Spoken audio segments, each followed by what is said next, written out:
কেরালার এমন কোনো জায়গা নাই যে যেখানে বাঙালি নাই। কেরালার প্রতিটা কোনায় কোনায়, প্রতিটা গ্রাম, প্রতিটা শহরে তুমি বাঙালি দেখতে পাবে কি পাবেই। আজকে কাজকর্ম শেষ করে চলে এসেছি রুমে আসার পর স্নান করলাম। স্নান করার পর আমরা রেডি হয়ে গেছি বাজারে যাওয়ার জন্য। এই কোম্পানি যেহেতু নতুন, আশেপাশে কোথায় বাজার আছে আমাদের জানা নাই, তাই কোম্পানির ছেলেগুলোকে জিজ্ঞাসা করে তারপর বাজারে যাব। কোম্পানির ছেলেগুলো বললো আমাদেরকে বাজারে যেতে হবে একদম নিচে, আর আসার সময় আমরা হেঁটে আসতে পারবো না। তার কারণ হচ্ছে আমরা কিন্তু পাহাড়ের একদম টপে আছি, আসার সময় আমাদেরকে অটোতে করে আসতে হবে। আমরা চলে আসলাম বাজারে, হেঁটে আসতে আমাদের সময় লেগেছে 45 মিনিটের মতো। তারপর ঢুকে পড়লাম একটা হোটেলে চা খাওয়ার জন্য। আর এই হোটেলে কিন্তু দুইটা বাঙালি কাজ করে, আমরা কিন্তু জানি না, যেহেতু আমরা এই কোম্পানিতে নতুন। যাই হোক, যখন অর্ডার নিতে আসলো ডাইরেক্ট আমাদের সাথে কিন্তু বাংলায় কথা বলতেছে। তারপর আমি হোটেলের দুইটা ছেলেকে জিজ্ঞাসা করলাম যে কি করে বুঝলে যে আমরা বাঙালি। ওরা বলতেছে বাঙালি হয়ে কোনোদিন বাঙালিকে চিনতে পারবো না, এটা কখনো হয়। তারপর আমরা এই হোটেলে একটা চা, দুইটা উড়ুন্দু বড়া খাওয়ার পর বাইরে বেরিয়ে আসলাম।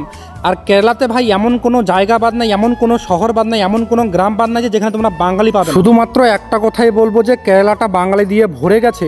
প্রত্যেকটা কাজে আমাদের বাঙালিকে তোমরা পাবে কি পাবেই।